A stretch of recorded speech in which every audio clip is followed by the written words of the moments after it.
네, 페이지처치의 신재웅 목사라고 합니다. 혈액형의 시대가 갔죠. 무슨 시대가 왔어요? MBTI 시대. 저는 16개의 유형 중에서 바뀔 때가 많은데 INFP예요. MBTI가 만들어진 이유는 원래 상대방을 이해하려고 만들어진 거거든요. 근데 우리나라는 반대로 쓰이고 있죠. 날 알고 싶어 한 거예요. 내가 누군지 모르겠는 거예요. 넌 이런 사람이고 이런 거 잘하니까 너 이런 거 하면 돼 라고, 이런 삶 살면 돼 라고 알려주면 좋겠는데 모르겠는 거예요. 나를 알고 싶은데.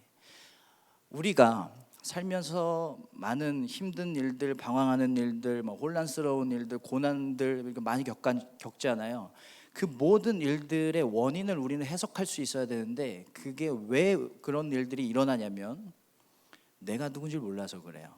정체성을 몰라서 그래요. 내 정체가 누군지 몰라서 그래요. 왜 그러냐면, 내가 만약에 내 본캐가 학생이다 라고 생각하잖아요. 내가 공부를 정말 잘할 때까지 나를 온전한 나로 인정해 주지 않아요.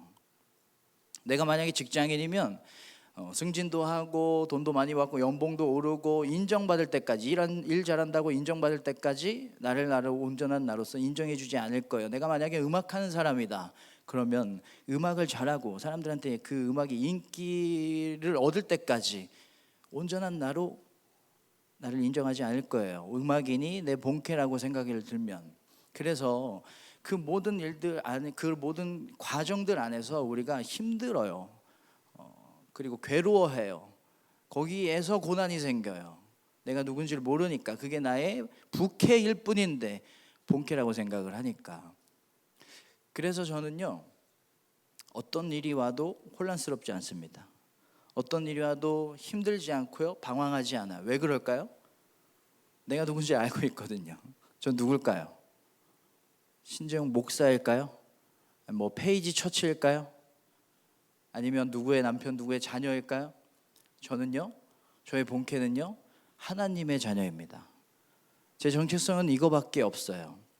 하나님, 우리의 진짜 정체는 하나님의 자녀입니다. 하나님은 공부 잘하라고, 돈 많이 벌라고, 성공하라고, 그거 해야 내 자녀라고 말씀하지 않으세요. 그거 안 해도 내 자녀야. 그거 못해도 내가 사랑해 라고 말씀하세요. 그래서 우리가 부캐 때문에 우리가 살면서 많은 역할들을, 우리가 그 역할들을 가지고 살아갈 텐데, 그 역할들 안에서 힘든 일이 생기고 방황하고 어려운 일이 생길 때마다 우리가 해야 하는 건 뭐냐면, 본캐로서 해야 할 일들을 하면 되는 거예요. 하나님의 자녀로서 하나님을 찬양하고, 하나님께 기도하고, 하나님을 바라보고, 하나님만 사랑하고, 하나님처럼 사랑하는 일, 그 일만 하면 어떤 일이 와도 힘들지 않고 이겨낼 수 있고 방황하지 않는 삶을 살 수가 있는 겁니다. 그렇게 하나님의 자녀로서 더욱더 선해지고 순종하려고, 변화되려고 노력을 하면. 사람의 정체는 이름이 아니라 관계성으로 알아요. 누구의 자녀, 누구의 친구, 어디 교회, 어느 학교, 어느 직장, 이런 걸로 알 수 있거든요. 우리의 진짜 정체성을 알려주는 유일한 관계성은 하나님과 나와의 관계예요. 나에게 하나님은 누구고 하나님께 나는 어떤 분인가 라는 것을 통해서, 그 관계 안에서 내가 누군지를 알 수 있거든요. 시편 139편 말씀을 보면 주님, 일단 하나님을 주라고 고백해요. 나의 마스터, 나의 주인, 나의 모든 걸 다 아시는 분. 그분이 뭐 하신 분이냐면 나를 모태에서부터 만드신 분이라고 고백을 해요. 그러니까 나를 만들고 고칠 수 있는 주인 거죠. 그리고 또 다른 말씀을 보면 거기서도 나를 인도하시며 나를 붙드시나이다 라고 말씀하세요. 하나님이 나를 만드신 손으로 붙들어 주시고 인도해 주시는데, 거기서도래요. 거기서도라는 말은 언제나 어디서나 누구나라는 말이에요. 네가 어디에 있든 어떤 형편에 있든 네가 누구든 나는 널 붙들어 줄 거고 널 사랑할 거야. 너의 상태에 따라서 내 사랑이 변화되는 게 아니야. 내 사랑은 영원하니까. 그래서 이 관계 안에서 내가 누군지를 알고 나는 어떤 삶을 살아야 되는지, 나는 어떤 목적이 있는지를 알 수가 있습니다. 여러분, 성경에서는 하나님을 강하신 분이라고 고백해요. 그러면 그 관계 안에서 나는 뭘 하면 될까요? 강한 척하지 않는 거예요. 하나님 앞에서 약한 자로 서는 거예요. 하나님은 예배자를 찾으신대요. 그럼 우린 뭘 하면 될까요? 그 관계 안에서 예배 드리는 거예요. 하나님 우리를 사랑하신대요. 그러면 우린 누구일까요? 하나님께 사랑받는 자예요. 십자가에 달리실 만큼, 창조주가 죽으실 만큼의 사랑을 받고 있는 귀한 자가 나예요. 그게 우리의 정체예요. 하나님은 기도를 들으신대요. 그럼 우린 뭘 하면 될까요? 기도하는 거예요. 그게 우리의 일이에요. 하나님은 우리를 선하게 인도하시는 선한 목자시래요. 그럼 우린 뭘 하면 돼요? 그 선한 인도하심 따라 살아가는 것만 하면 되는 거예요. 이게 우리의 정체의 전부고 우리 삶의 목적의 전부예요. 이게 우리의 본캐니까, 이게 삶의 본질이니까. 여러분, 하나님은 모든 걸 다 아셔서 우리가 기도하면 가장 나에게 맞는 거, 나에게 좋은 걸 주셨을 거예요. 그렇죠? 하나님 실수하지 않으시고 날 다 아시니까 수백만 가지의 경우 중에 나에게 가장 좋은 걸 주셨을 거예요. 날 사랑하시고 날 가장 잘 아시고 실수하지 않으시니까. 우리가 살다 보면 가난할 때가 있고 그렇지 않을 때가 있습니다. 성공할 때가 있고 실패할 때가 있어요. 잘 될 때가 있고 안 될 때가 있고요. 그러면 그 가장 좋은 상황을 주시는 그 기준이 뭘까요? 가장 하나님의 자녀가 되기에 좋은 상황을 주신 거예요. 하나님은 우리가 가장 좋은 상태로 살기를 원하세요. 하나님 보시기에 가장 좋은 상태는 하나님의 자녀로 사는 거거든요. 그래서 그 상황의 모든 이유는, 여러분이 만나고 있는 우리의 모든 상황의 이유는 다 그 상황을 통해서, 그 상황 안에서 하나님의 자녀로 살아라라는 거예요. 그래서 그 상황 안에서 우리가 하나님 보시기에 충분히 하나님을 사랑하고 하나님께 기도하고 하나님만 바라보고 순종하고 말씀을 보고 찬양하고 예배하는 하나님의 자녀로서 온전해진다면 그 상황은 하나님 보시기에 쓸모가 있을까요, 없을까요? 더 이상 그 상황은 쓸모가 없죠. 쓸모를 다했죠. 그 상황의 이유가 뭐라고요? 하나님의 자녀가 되라는 거. 그러면 하나님 보시기에 그 상황은 쓸모가 없어요. 그래서 그 상황을 끝내십니다. 그리고 하나님이 준비하신 다음 페이지로 넘기세요. 우리를 위해서 준비하신 다음 이야기가 시작되는 거예요. 그래서 여러분, 힘듦과 벅참의 상황 속에서 우리가 해야 할 일은 그 상황을 쓸모없게 만드는 거예요. 어떻게 해요? 하나님의 자녀로서 온전해지는 것만 하는 거예요. 다니엘은 기도하다가 사자굴에 던져졌죠. 그러면 다니엘이 사자굴에서 뭘 했을까요? 조금이라도 더 살려고 사자랑 싸웠을까요? 기도했겠죠. 기도하다가 잡혔대요. 그 상황 안에서 다니엘은 하나님의 자녀로서 해야 할 일을 했을 거예요. 그랬더니 그 상황은 더 이상 하나님 보시기에 쓸모가 없어졌어요. 하나님이 준비하신 다음 페이지로 이야기가 시작됩니다. 더 이상 다니엘이 기도해도 아무도 뭐라고 할 수 없는 상황이 됐어요. 하나님 그걸 예비하셨던 거예요. 그래서 하나님의 자녀로서만 충분하면 됐던 거예요.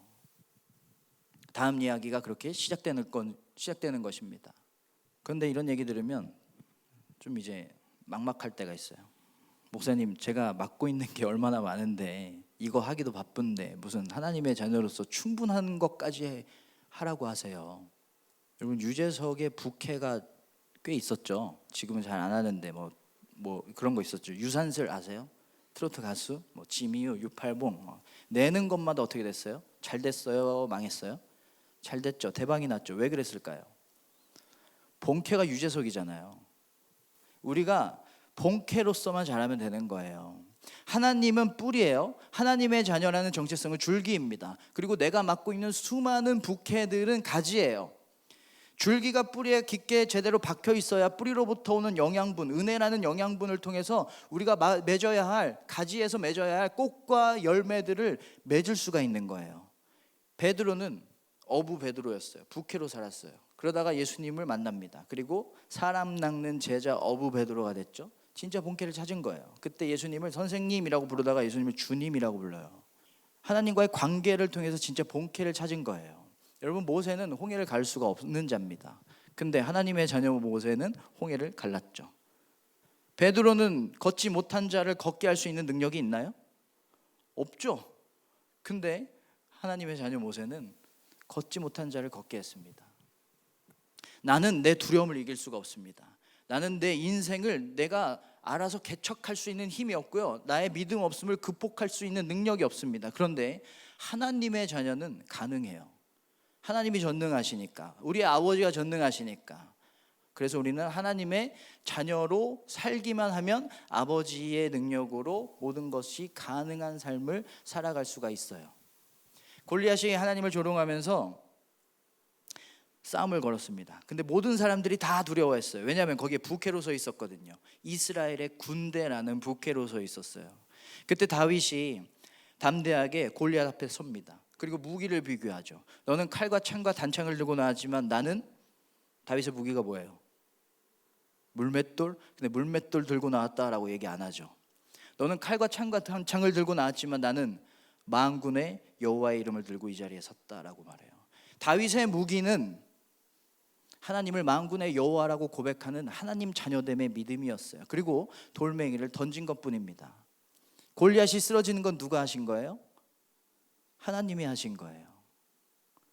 우리는 하나님을 너무 복잡하게 생각해요. 하나님 단순하신 분인데 너무 복잡하게 생각해요. 하나님이 얼마나 단순하신지 아세요? 회개하면 뭐 해주세요? 용서해 주시죠. 예배 드리면 뭐 해주세요? 은혜 주시죠. 믿으면 뭐 해주세요? 구원하시잖아요. 직선이에요. 하나님은 하나밖에 몰라요. 하나님 정말 단순하신 분이에요. 우리를 죽기까지 사랑하셨어요. 그래서 뭐 하셨어요? 죽으셨잖아요. 죽음도 어찌할 수 없는 분이에요. 그래서 뭐 하셨어요? 부활하셨잖아요. 하나님 단순하세요. 근데 우리는 하나님을 너무 복잡하게 생각해요. 특정한 상황에 특정한 뜻이 있을 거라고 생각을 해요. 하나님, 내가 이 대학 가려면 내가 뭘 해야 돼요? 하나님, 내가 이거 취업하려면 뭘 해야 돼요? 하나님, 배우자 기도는 어떻게 해야 되는 거예요? 뭔가 특정한 것을 구해요. 하나님이 이런 어려움은 나에게 왜 왔죠? 내가 죄가 많아서 그런가요? 그때 목사님이 찬양팀 하라 그랬는데 안 해서 이런 일이 왔나요? 하나님, 잘 되려면 뭘 해야 돼요? 헌금을 더 내면 될까요? 새벽 예배를 나가면 될까요? 하나님, 나에게 길을 예비해 주셨다면서요. 그거 어떻게 분별해야 돼요? 어떻게 가야 돼요? 하나님께 그 특정한 상황에 있는 어떤 특정한 뜻을 구해요. 우리는 너무 하나님을 복잡하게 생각해요. 근데 하나님이 정말 단순하십니다. 우리에게 원하시는 뜻이 딱 하나밖에 없거든요. 우리가 하나님의 자녀로서 하나님이랑 같이 사는 거, 그거 하나 원하세요. 하나님은 우리가 가장 좋은 상태로 살아가길 원하시는데 가장 좋은 상태는 하나님과 같이 사는 거. 내 삶이 어떠하든, 내 삶이 푸른 초장이든 광야이든 폭풍이든 순풍이든 잘 되고 있든 안 되고 있든 하나님이랑 같이 살아가는 거. 여러분, 믿어도 잘 될 때가 있고 안 될 때가 있잖아요. 근데 안 믿는 사람인데 잘 되는 사람이 있고 안 되는 사람이 있죠. 기도해도 아픈 사람이 있고 안 아픈 사람이 있어요. 근데 기도 안 하는 사람인데 건강한 사람이 있고 건강하지 않은 사람이 있죠. 그러면 이 믿음과 우리의 삶의 어떠함에 상관관계가 있어 보여요? 없어 보여요? 이 정도면 없는 거 아니에요? 근데 우리는 믿음을 어떻게 믿어요? 마치 상관관계가 있는 것처럼 믿잖아요. 믿으면 잘 될 거야. 기도하면 성공할 거야. 근데 믿음은 상관관계가 아니에요. 믿음은 상관이라는 글자를 빼야 돼요. 믿음은 관계입니다. 하나님과 내가 어떤 관계인가? 어떤 상황에서도 잘 되든 안 되든 건강하든 안 건강하든 성공하고 있든 실패하고 있든 느리든 빠르든 어떤 삶을 살고 있든 하나님과 관계를 놓지 않는 거, 하나님이랑 같이 사는 거, 그리고 하나님 같이 사는 거, 하나님을 사랑하고 하나님처럼 사랑하는 거, 그것만 하고 있으면 되는 거예요. 이게 십자가의 이유예요. 이것 때문에 죽으셨어요. 내가 십자가에서 죽은 건 네가 성공하라고 내가 십자가에서 죽은 게 아니야.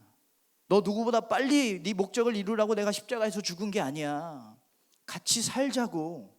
죄 때문에 멀리 나와 멀어지고 있는 너를 다시 내 곁에 붙잡아 놓고 같이 살고 싶어서 내가 생명을 버린 거야. 누구보다 빨리 가지 않아도 좋으니까, 그거 다 하지 않아도 좋으니까, 그거 안 돼도, 그거 아니어도 나랑 같이 살 수 있겠니? 이게 내가 죽은 이유야. 어떤 상황에도 나와 같이 살 수 있겠니? 하나님을 위해서 나의 어떠함으로 무언가를 이루는 것으로 하나님께 기쁨과 영광이 될 수도 있어요. 그런데 그거가 아니어도, 그런 상황이 아니어도 언제나 하나님과 함께 하는 것이 하나님께 더 큰 영광이고 더 큰 기쁨이에요. 왜냐하면 하나님 뜻의 전부를 이룬 자니까요. 하나님 뜻은 하나고 그것만 하면 우리는 하나님 뜻의 전부를 이룬 자가 될 수 있는 것입니다. 시편 1편에서는 복 있는 사람은 시냇가에 심은 나무래요. 여러분, 그 나무가 뭐 하고 있어요? 열매 맺으려고 시냇가에 심어져 있는 것만 하잖아요. 근데 뭘 한대요? 때를 따라 열매를 맺는다. 나무가 해야 할 모든 걸 다 하고 있죠. 우리는 그냥 하나님께 붙어서 하나님이랑 같이 사는 것만 하면 돼요. 그러면 내가 가지고 있는 그 부케라는 수많은 가지에서 꽃이 피고 열매가 맺는 거, 때를 따라 꽃이 피고 열매가 맺는 거 하나님이 해주시는 거예요. 다윗은 돌멩이를 던진 것뿐이에요. 골리앗이 쓰러지는 건 하나님이 하셨어요. 베드로는 그물을 던진 것뿐이에요. 많은 물고기를 잡게 하시는 건 하나님이 하신 거예요. 잘하는 건 하나님 거예요. 잘하려고 하지 마세요. 그냥 우리는 그 자리에서 하나님이 보내주신 그 자리에서 최선을 다해서 할 뿐이에요. 돌멩이를 던지고 그물을 던질 뿐이에요. 넌 내 곁에서 방주를 만들기만 해. 비를 내리는 건 내가 할 거야. 여호수아야, 너는 여리고성을 돌기만 해. 여리고성이 무너지는 건 내가 할 거야. 아브라함아, 너는 길을 떠나기만 해. 네 길을 찾는 건 내가 할 거야. 우리에게 말씀하십니다. 넌 그냥 살기만 해. 넌 그냥 나랑 같이 살기만 해. 네 꿈을 이루는 거 내가 할 거야. 어려움을 이기는 거 내가 할 거야. 뭘 더 하지 않아도 됩니다. 그냥 사세요. 하나님이랑 같이 사세요. 뭘 이루고 더 하는 거, 그것으로 하나님 나라가 확장되는 거, 그 모든 것들은 하나님이 하시는 일들이에요. 여러분, 학생이라면 공부에 내가 정말 몰두하고 있다고 해서 그 학생이라는 것이 내 진짜 본캐라고 착각하지 마세요. 여러분이 평생을 누군가의 자녀로서, 부모님의 자녀로서 살아왔다고 해도 그게 내 진짜 정체라고 착각하지 마세요. 여러분이 직장을 다니고 있다면 그 일이 바쁘고 너무나 많고 그래서 내 일상을 그 직장의 일이 가득 채우고 있다고 해도 그게 내 진짜 정체라고 착각하지 마세요. 교회 일을 맡고 있다면 그 교회 일을 하고 있는 내가 진짜 나라고 착각하지 마세요. 실수하고 상처가 많고 아픔이 많고 연약해도 그게 여러분의 진짜 모습이라고 착각하지 마세요. 우리는 십자가에서 죽으신 하나님의 사랑을 받을 만큼, 이 세상을 만들고 죽은 자도 살리신 하나님의 능력을 힘입어 살아갈 만큼 하나님께 귀한 자녀들, 하나님의 자녀들이 우리의 진짜 정체입니다. 하나님의 자녀라는 가장 분명한 정체성으로 우리가 맺어야 할, 하나님이 여러 가지 역할들, 여러 가지 삶의 자리들을 보내주셨는데 그 자리에서 맺어야 할 꽃과 열매들을 하나님이 주시는 능력으로, 그리고 하나님 자녀됨의 정체성이라는 믿음으로 풍성히 맺고 피워내시는 우리 모두가 되기를 주님의 이름으로 축원합니다.